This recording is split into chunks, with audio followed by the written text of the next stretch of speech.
Okay, let me go in and share my screen with you. Um,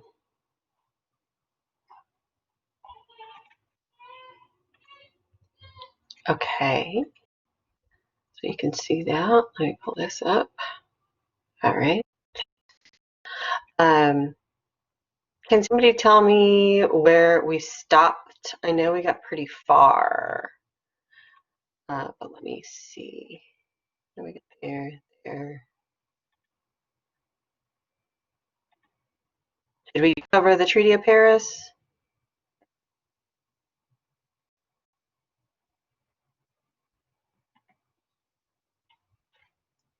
Yes, no?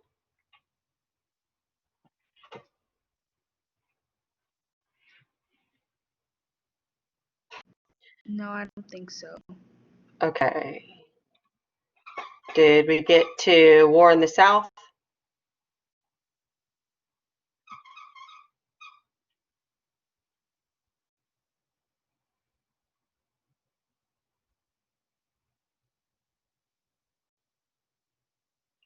Can somebody tell me, like, what is the last thing that you remember us talking about? So we can pick up from there. I believe War in the South. Is this where we are? Yes, ma'am. Okay. All right. Well, we'll start here. So just kind of to recap, what's going on in the north for the British, on the British side, is they have large amounts of troops in Canada, right, because they still control Canada, and they are trying to link those up with the troops stationed in New York City, and combine those, so form kind of a pincher movement to crush those northern states. And then they're going to move south and meet up with Cornwallis, who's in Virginia, and continue to move south and basically these states or these colonies off one at a time. Okay, so that's kind of their major plan of action. Advantages that the British have in the American Revolution. Number one, they have a navy, right, which we did not have. Number two, they have a large standing army that's well trained, combat hardened, right? They've seen a lot of combat. Most of the time, this is a lifetime commitment for a soldier. They also have almost unlimited resources. I mean, it costs a lot of money, but they're able to borrow money for this. They have large troop movements. They already have troops in the colonies, as they call them, because of the French and Indian War, what's left over from there. So those are the advantages that they have. Advantages that the Americans have is that they have better weapons as far as accuracy. Most of the revolutionary soldiers of the Continental Army are using their own personal weapons. So they're much more accurate and they are well versed with them. So they're more experienced with them. They also know the area a lot better than the British do, okay, because they live there. There is an increase in kind of morale there because for the Continental Army, they're fighting for their lives, for their livelihood. If they are caught, right, and the British win, then they will be executed as a traitor. So, that's kind of more of a push for that. So on the side of the disadvantages that the Americans have, they don't have a navy, they don't have unlimited resources, they're having a hard time funding the war at all, getting enough food, getting enough clothing for us to wear, enough ammunition, etc. Now we remedy a lot of those things with the French support that joins us after the Battle of Saratoga. They supply a navy, they supply more resources, more money, more food, and clothing that the army desperately needs. In addition to that, the Spanish and the French open up other theaters of war, meaning the British have to divert a lot of their troops in their navy to go fight these other areas in the world to keep those colonies there. And again, the British are very protective of Caribbean colonies because of the vast amount of cash that they get from those, right? They are very, very lucrative colonies for them, more so than these in North America. So that's kind of where we are, right? And again, the British are never able to link up. Their northern strategy fails, and they don't really see this as possible, if you will.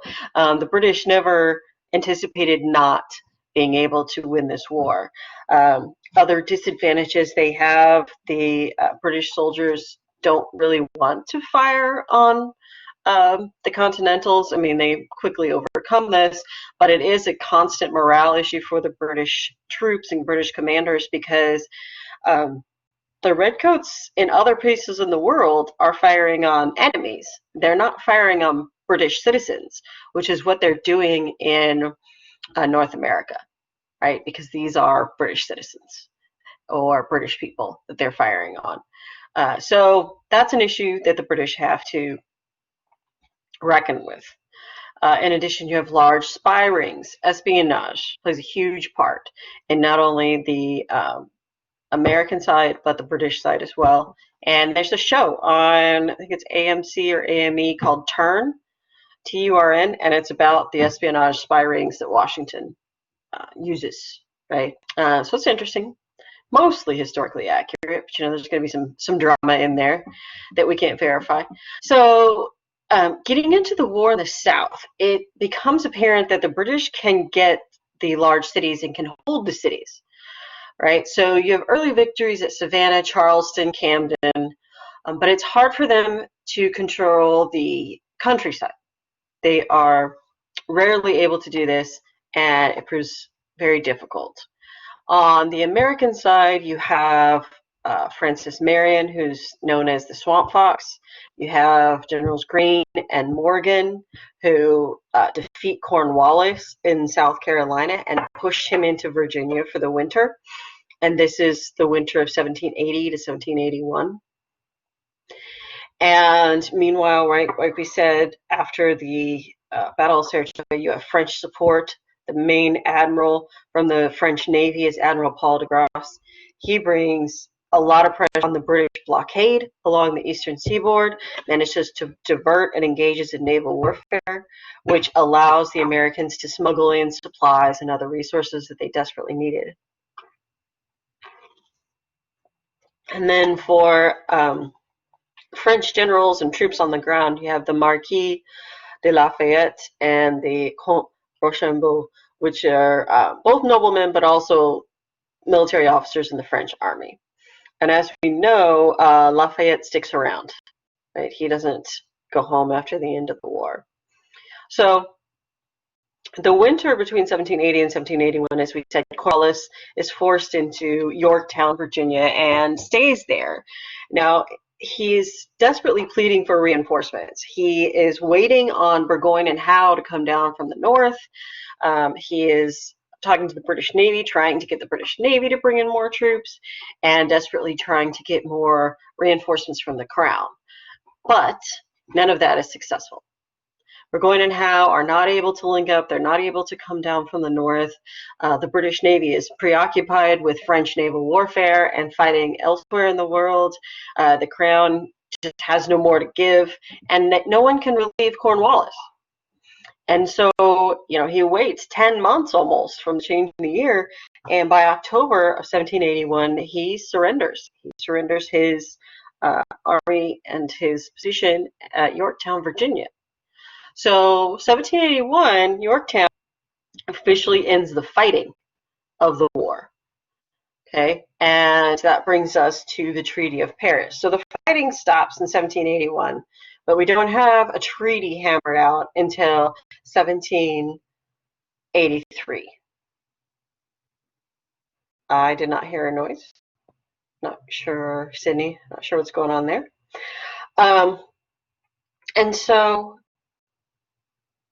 the agreements that they come to, the points of the Treaty of Paris of 1783, are that Americans are granted their independence and will be now known as the United States of America.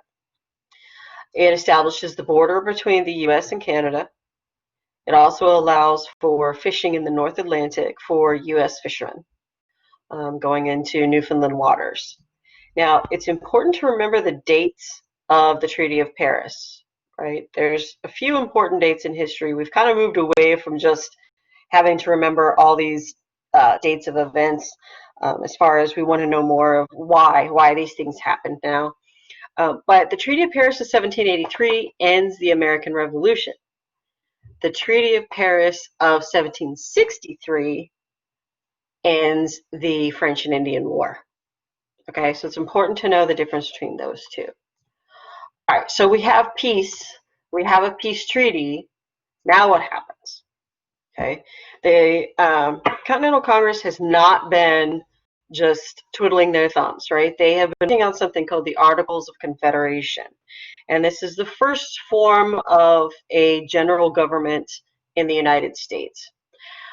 It starts in 1777, right? So shortly after they declare independence, they start working on this, but it is not completely ratified, meaning signed off and created legitimate, until 1781. And all it establishes is a league of friendship between the states. So each state is going to function kind of as its own little independent country, but it's agreed to act in collusion with the other 12 states so that they are, quote, the United States. Okay, but there are issues here. The Articles of Confederation cannot tax. All taxes are going to be decided by the individual states, which, as we remember, was the big issue that colonists had with Great Britain. They thought that taxes should be decided by the people within those colonies. In addition, the articles say that they cannot form an army, meaning you cannot have, they disband the Continental Army, and there is no universal army, right? There is no army of all 13 states, and this is going to be a problem, right? But they're relying, again, each state kind of operating as its own little country, they're going to rely on their state militias. They get money by voluntary contributions from the state, and any decisions are required 100% agreement, meaning it has to be unanimously voted for, or others to get it passed. It has to be all 13 states have to vote for it. So a lot of problems with the articles, right? The United States has a big war debt, not just to France, but also to Great Britain. They owe money. In recognition of French support, they give the Louisiana Purchase part of it back. Not the Louisiana Purchase, but what was known as Louisiana. They give that back, including the mouth of the Mississippi and the city of New Orleans. And also they give them money, right? In addition, in about 10 years, when the French have their own revolution, the Americans will support them there. Will support the populace, not the monarchy. And 100% agreement is near impossible. So think about how hard it is for Congress to get anything passed, even today, right? Apparently we're not going to get any more stimulus for COVID, right? They're just sitting on that. And a lot of these bills that are necessary have not come out of Congress. That's in large part due to the Senate. And the point I'm making is that if you had to have 100% agreement today, nothing would happen, right? Because it's hard to get anybody to agree all the time, or every single one of them to agree. And we're drowning in a sea of debt, and the Continental Army owes its soldiers money. It owes the veterans for their work during those 5 years of fighting, right? And a lot of which has not been paid. So when you have a weak central government that cannot pay its debts, you're going to have problems very soon, right? So a lot of problems with the Articles of Confederation, weaknesses there. How did other groups participate in the war effort? Well, African Americans mostly joined the side of the British, as you can imagine, because of Lord Dunmore's proclamation that any patriots, runaway slaves, would be granted their freedom. Unfortunately, since the British, they are forced to flee with the British, to evacuate with the British. If they do not evacuate, they will be re-enslaved, right? And so a lot of them do flee to Canada, and the British don't make good on a lot of their promises. They don't take a lot of them with them, which is very unfortunate. Vermont, under its own state constitution, will outlaw slavery, as well as Pennsylvania and New York. So you already see states outlawing the institution of slavery and moving towards trying to outlaw it in all the other states, right? That'll come later. But this is already kind of a different path that the northern states are going on than the southern states. The Native Americans signed with the British, again, mostly because of the Proclamation of 1763, which gives them basically reign of the backcountry and protects them against encroachment from the colonists. So they're hoping that the British win. Unfortunately, they sided with the wrong side again. So they will face some pretty dire consequences. And there's already a lot of prejudice amongst the Americans against Native Americans, but the murder of Jane McCrae in New York doesn't do a whole lot to help that. In fact, it just increases the discrimination and prejudice that is going on throughout the 13 states. The Mohawks are a Native American tribe that are in Upper New York. They lead a raid in a town, and they kill McCrae's family. And Jane McCrae is scalped, right? So if we don't know what that means, it means they cut a piece of your scalp off with your hair on it after you're dead, hopefully. And so this is used as a propaganda tool, and everybody sees this and is just uproars about how savage these people are. But again, this is one instance, and the British colonists and now the Americans are just as savage to the Native Americans. But the women, as far as New Jersey makes women's suffrage legal, so it allows women to vote from the beginning. That will change once we get the U.S. Constitution, but New Jersey definitely wanted women to be able to vote. Don't forget the ladies is a famous saying from a letter from Abigail Adams to her husband John Adams, saying, you know, that you have the Daughters of Liberty that helped. You had these women that stayed home and took care of their family and their husbands' businesses while they were off playing at war. And you also have camp followers that were women. These are women that were married but not didn't have families yet, you know, didn't have children. So they were able to follow their husbands around and help in the war effort by cooking and bandaging and serving as nurses. And there were a lot of female spies. So her impetus there is that, you know, you need to extend these ideas of liberty and universal suffrage to women. Unfortunately, in Massachusetts, that doesn't get passed, but it does in New Jersey. And the last topic on here is Benedict Arnold. Benedict Arnold is a traitor, right? And the story behind Benedict is interesting. So Benedict Arnold is a good friend of George Washington before the war starts. And he joins the side of the Continentals, and he fights very well. He is part of the winning side of the Battle of Saratoga, and he's wounded in battle, and he's praised for this. In fact, he's given a command at what's now West Point.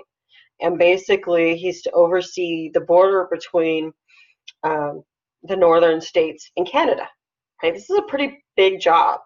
But he feels as though he's not been given enough honors or prestige. So his ego is a little hurt. But he moves up to West Point, or what becomes West Point, with his wife and family, and she starts working on him because she's a loyalist, and her family are pretty wealthy loyalists. So she's trying to convince him that he needs to go to the other side. And eventually this works. Okay.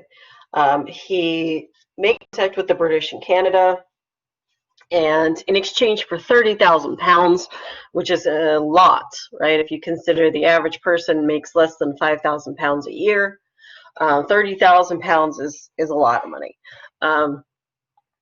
So in exchange for that, he's going to give them the plans for the fort that becomes West Point. He's also going to share with the British any strategy or military plans for the northern campaign.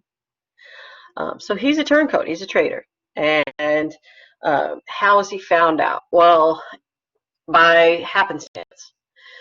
George Washington and Alexander Hamilton and a few other guys are in or close to where West Point is at the time, they decide to go and check out Benedict Arnold. They're going to go have breakfast with him. They also want to check out the defenses along the border. So they're making their way to where he is, and his scouts bring him word that Washington, Hamilton, and the rest are on their way. Benedict panics, thinks that he's been found out, and is very nervous, very anxious, and doesn't really know how to handle it. They don't know. They're not there to arrest him or anything like that, but he thinks they are. So his wife says, just go to Canada, which basically means just cross the river. I'll join you there later. I will, tell them I'm just a hysterical woman and you abandoned me and whatever am I going to do, blah, blah, blah. Plead mercy on them and, I'll join you up later. And my family is already in Canada, so go meet up with them. Washington and Hamilton arrive and look for Arnold. Arnold isn't there. So as things start to unravel and they figure out that Arnold was a turncoat and that he was a traitor, first off, Washington is crushed. He really cannot believe that his good friend would betray him in this way. And we see this in his diaries and in his letters that he sends out to other commanders. Once he figures that out, we have to abandon all of our previous strategy for the North, redo it, change things because the British are in on it.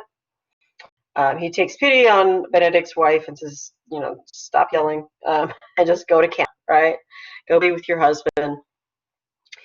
And Benedict and his wife are reunited in Canada. So Washington, as devastated as he is, just kind of retools, regroups, puts someone else in charge, and kind of re-strategizes his northern campaign. Arnold goes to the British, right, and is paid his 30,000 pounds. But he kind of expects he's going to be welcomed with open arms, and he's going to be given a commission in the British Army as an officer, and then he's going to get all of these honors and accolades. And he's sorely disappointed. The British Army doesn't want anything to do with him. And they're not going to enlist him. In their mind, he's a traitor. Why would you trust a traitor? Right? And not only that, this man has betrayed his good friends, his neighbors, his country, basically, where he's from. What makes the British Army think that he wouldn't do the same to them? So he's ostracized. He's not really accepted in society because he's still viewed as a traitor and as somebody who sided with the Patriots in the beginning, not loyal to the crown. So he lives the rest of his life kind of in obscurity. I mean, he has a nice house, a nice place in Canada, but he's lost all of his friends, his livelihood, and not able to travel back to London and not really able to do much after that. So that's why Benedict Arnold, his name is synonymous with treachery. And you're not going to find very many people in the United States named Benedict. Sure. All right, we already covered that. So any questions about that? Oops, I'm sorry. Pull this up. Questions, concerns? Let me pull up this real quick. Make sure we covered it all. Oh, okay. So I will begin the polls here in just a second. Going to, I'm sorry. Question. Okay, yeah. If you haven't put your name in the chat box, please do so. Make sure we get you for attendance.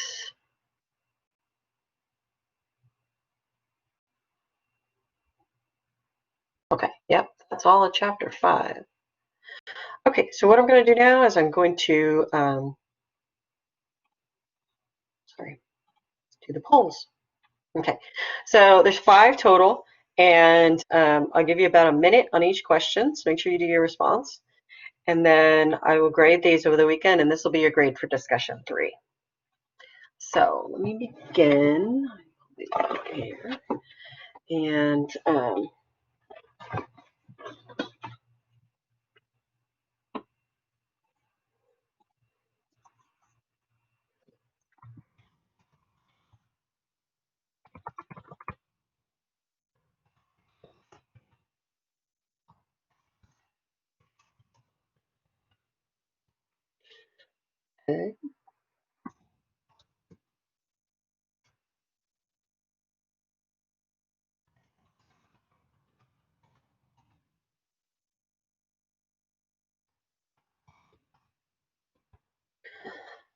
okay, so the poll is out. You've got 60 seconds. Please issue your response.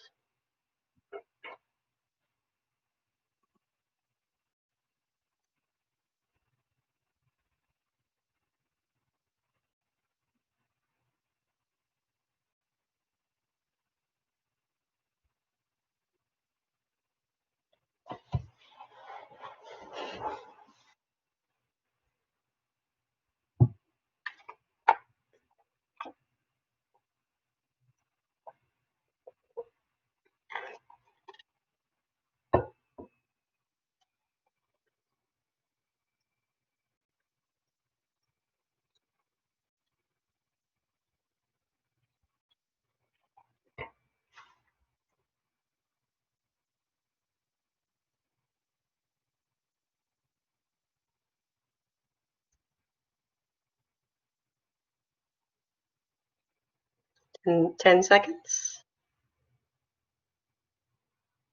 Yes, the poll is up. It's Padillo.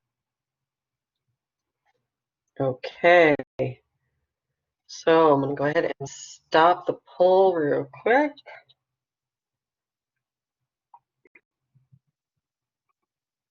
Okay. Yes, Trinity?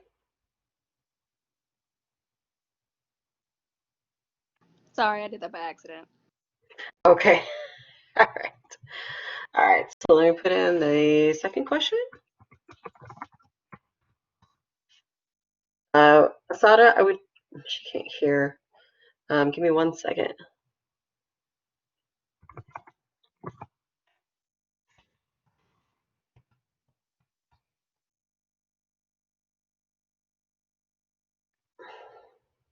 I will have to check on that, Ms. Dawkins. I'm going to go ahead and issue the second poll and start Charles' timer.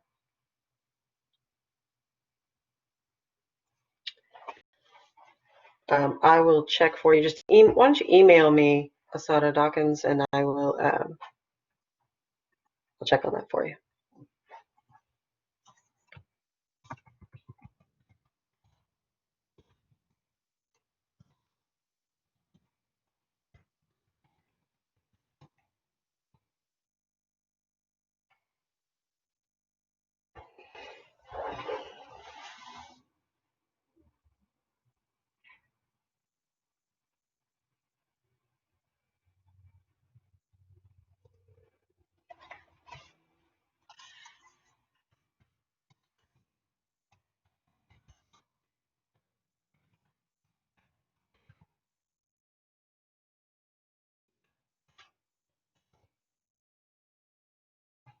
Okay, time is up. Put in your response now.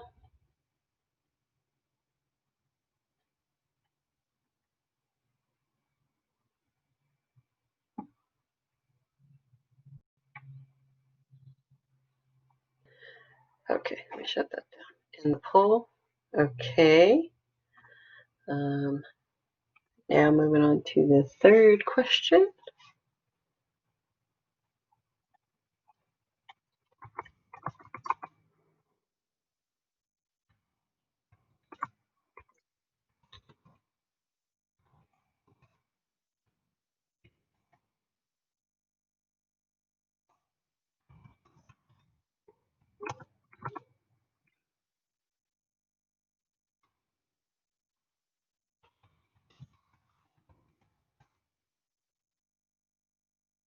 All right, so this one should be pretty easy.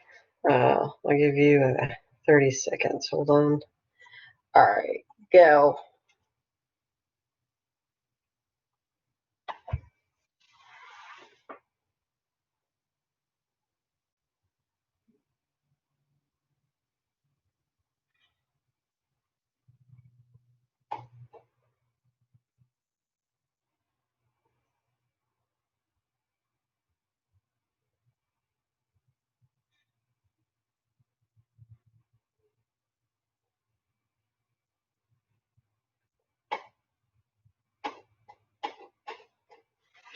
All right. Put in your answers now. Time is up.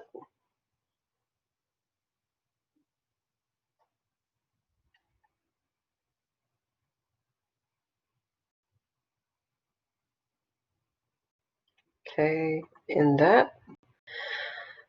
All right, we're on to question 4. Let's see here.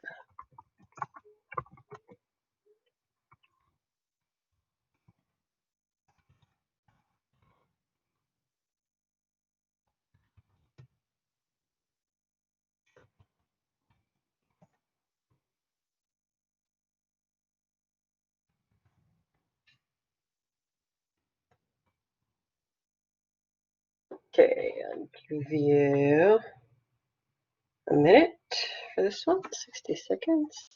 Go.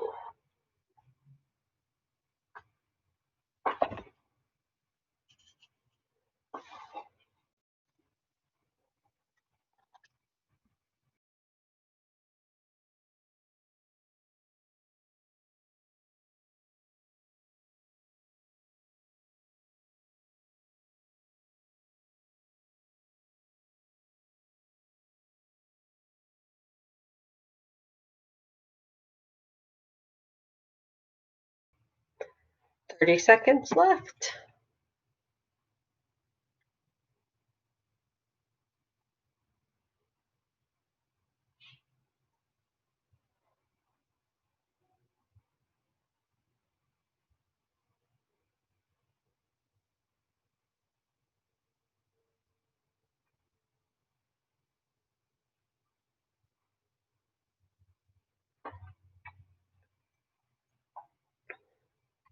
All right, time is up.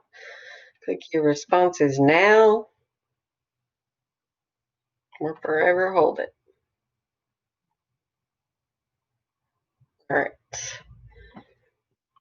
Excuse me. Last question. Now, this one is either answer will get you credit. Okay, so this is an easy one.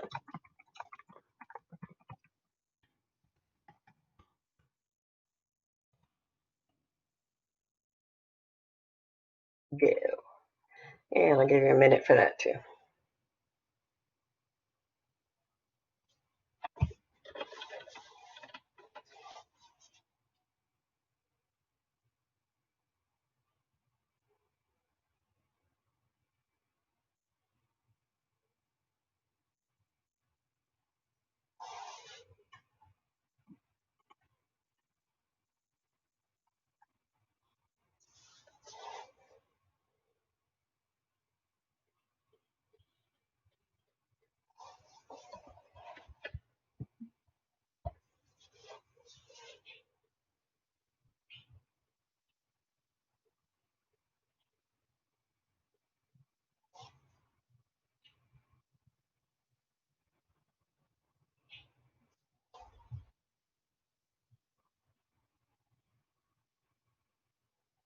All right, 5 seconds.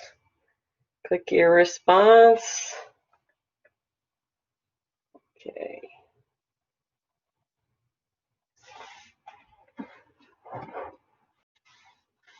All right, let me turn that off. Okay, so that I'm gonna compile all your responses for that, and that will be your grade for discussion 3. Well, let's discuss those a little bit, i.e. it is a discussion. So which of the following are weaknesses of the Articles of Confederation? The correct answer there was both, all of the above. Okay. They could not tax and they could not form an army. Number 2, did the British win the Battle of Saratoga? No. That was a victory by the Continentals. Number 3, which of the following ended the American Revolution? It's the Treaty of Paris of 1783. Okay. Number 4, which empire lent support to the Americans during the war? That's the French. Number 5, would you sign the Declaration of Independence? All right, so those of you that said yes, why did you say yes?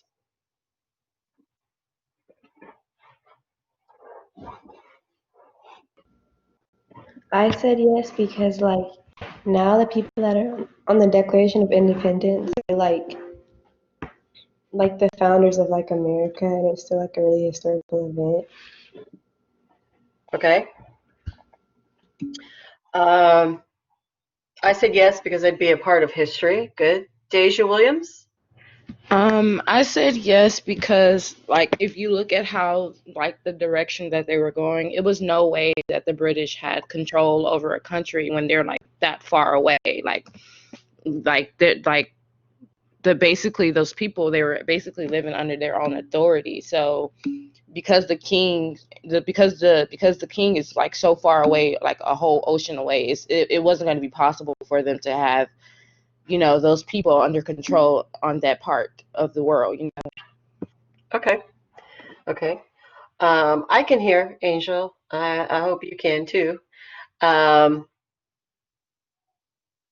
Rhea said, because I want to be free. Connor, a place to start, a stepping stone. I said yes because it was a monumental change for us. It would be awesome to be a part of that. I said yes for freedom as well. I said yes because being under the control of another country that knows nothing about your society is something I do not believe can go well for that country. All right, good. What about those of you that said, I said yes because if an African American woman was to sign it, it would have actually pertained to us. Good, that leads into the next part. So who said no and why? Mackenzie, Allen? I said no because I don't think any documents of like refer to Black people or any type of like helping of Black people. I think the Declaration of Independence was strictly for people of Caucasian descent and how like they would be free from British and not really African American people. So yeah. Yeah. Tima, I agree go with ahead. Mackenzie for sure. Yeah. And that's a good point. I mean, let's think about it. These are basically white wealthy men, right? So women were not a part of that. Were not considered a part of that. African Americans certainly weren't. Native Americans weren't. So it's a contradiction, right? And a lot of these um, that all men are created equal, right? That's that big one of the big excerpts that's often quoted from the Declaration of Independence did not apply to everyone. And so I said no because it wouldn't mean freedom for me, but only to the colonies, right? Tima said that she would not be an American and didn't feel that she had the right to decide. Um, at that time, right, nobody was American. American was an idea they created. But also, there were immigrants at the time, too, that were not English. So were they thinking about them? And to a certain extent, as long as they were men um, and uh, white and owned property, then yeah, it would apply to them. It did not mean freedom for African Americans, that's correct, because there are exceptions for whoever has power, yes. That will be kind of outlined in the Constitution, right? Because they do attempt in the U.S. Constitution to divide up power so that there isn't one almighty powerful person, such as the king was. However, slavery isn't in the Constitution either, right? They don't ever mention slavery or enslaved people. They do talk about persons in bondage, right? That's their nice term of putting that. And even it's only mentioned when they talk about the 3/5 compromise, right? Which all that is next week. But yeah, it's very much a contradiction that we have this document that's a huge part of U.S. history that did not apply to everyone, when the principle of the idea was that it would apply equally. So, how does the hypocrisy there sit with people? And we're seeing this more and more. I mean, it's always been there, but it's getting a lot more press, right, these days, especially with everything that's going on in Louisville. And, the idea that even today even after we fought a civil war over this, and we've had the civil rights movement, and we think we're moving forward, that it's not, right? That it isn't all men are created equal, okay? And how do we rectify that? And if we're going to hold this up to this huge ideal, we also have to recognize the hypocrisy. Okay. Can some of you hear me? Because I know there's a couple here who can't. Yes. Okay. I can Okay. hear you. All right. Yes. So how come no change has been applied if we know this document is not for everyone? Good. Okay. So the Declaration of Independence is just a declaration. It's not actually like a blueprint for the government. So like the Constitution can be changed via amendments. We can add amendments to it. But the Declaration of Independence is, like, it's just a really big historical document about what they wrote and they declared, but it really has no implications, say, in government, as far as it's not you don't create laws with the Declaration. So attempts have been made, right, to amend the Constitution, and we just, as a society, have to continue to try and speak out and move forward with changing, the way things are functioning. But to be fair, right, the First Amendment to the Constitution is the right to peacefully assemble, the right to protest, right, to peacefully protest. So that was a big thing for the founding fathers, even if they did not see it encompassing civil rights. Right? They knew that the ability to protest what you feel as a problem with your own government is a fundamental right. Right? And so they've used a lot of these first 10 amendments to back up some of the changes that society is requiring of the justice system. I mean, obviously, we're not there yet. But a lot of the stuff that's in the Constitution is being used against this prejudicial system. But are there any other questions or comments?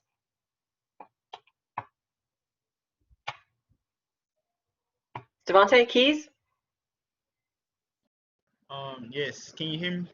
Yes. Okay. I wanted to add to the Declaration of Independence conversation. Okay.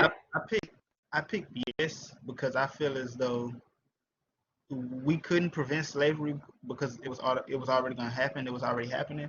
But I feel as though if the British still had control, it would have been worse because they would have continued fighting, and I feel as though they would have started to use blacks as like sacrifices in the wars or the battles.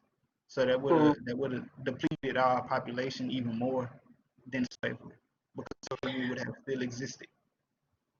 Okay, yeah. Slavery definitely still existed in the British Empire at the time. And the African Americans that did serve with the British weren't actually used as combatants because they didn't want to give them weapons. And remember, they had that large slave revolt in Jamaica. So a lot of what the jobs or duties that were given to African Americans in the British Army were cooks and kind of support staff.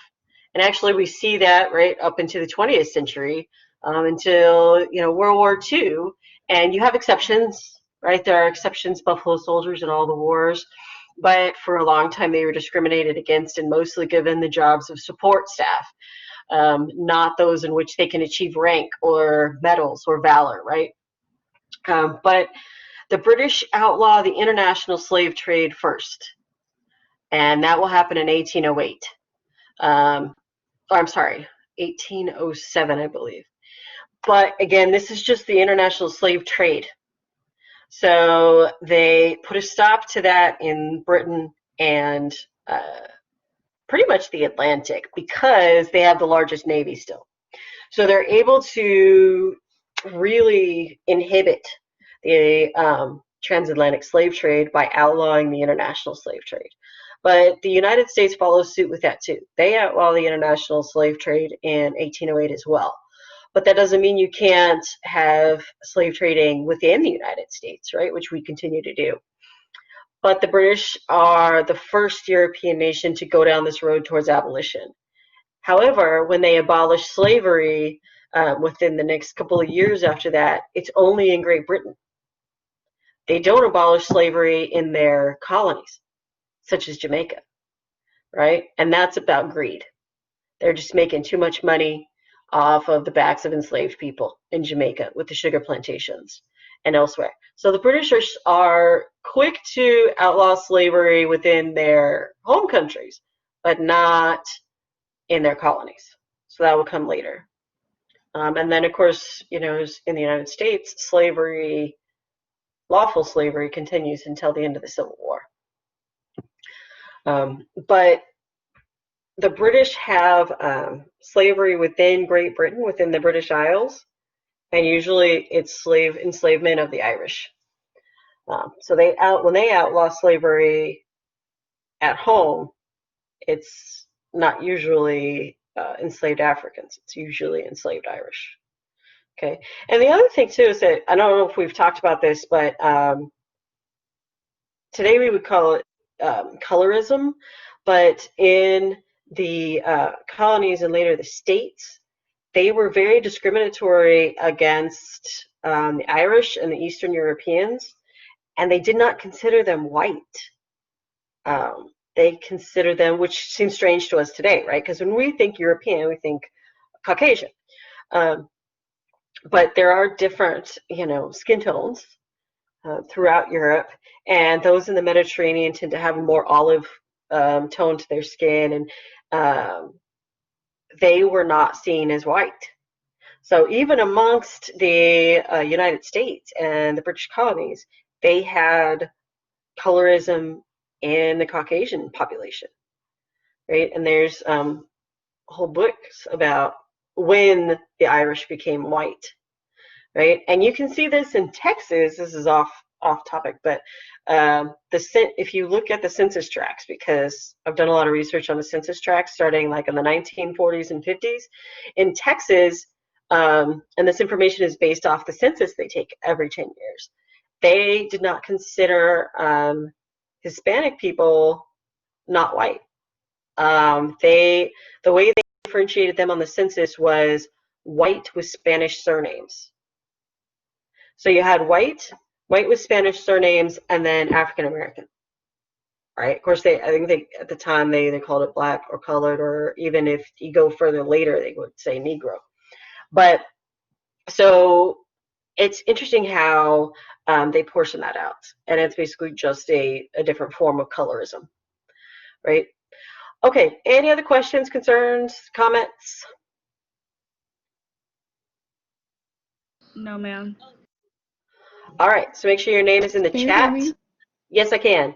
Can you hear me? Okay. Hi. I took the polls, but I know you were telling me to email you after class. Do you want me to email you exactly like I took some pictures before like they went off of the screen? Do you want me to like email you the responses that I made to them? Just to be sure, because I know the last time I took the polls and they weren't showing up on your end.